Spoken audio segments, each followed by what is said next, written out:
नवाज शरीफ के सियासी मुस्तकबिल से मुतालिक चहमगोइयां तेज हो गईं। साबिक वज़ीर-ए-आज़म ने वीज़े में तोसी न मिलने के खिलाफ इमिग्रेशन ट्राइब्यूनल से रुजू कर लिया।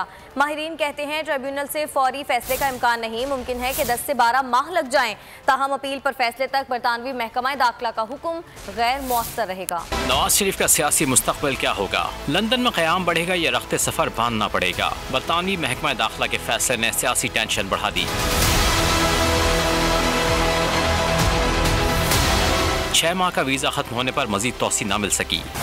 साबिक वज़ीर आज़म ने इमिग्रेशन ट्रिब्यूनल से रुजू कर लिया। अपील पर फैसला कब तक आएगा? 6 में गोइयां होने लगी।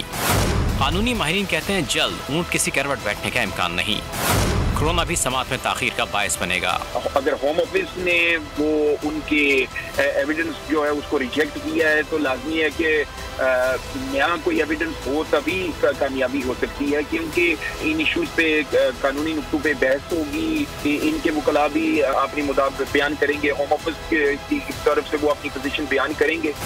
माहिरीन के मुताबिक अपील पर फैसले तक नवाज शरीफ लंदन में ही ठहर सकते हैं। फैसले के बाद मजीद अपील का हक जरूर है, मगर ठोस शवाहिद पेश करना होंगे।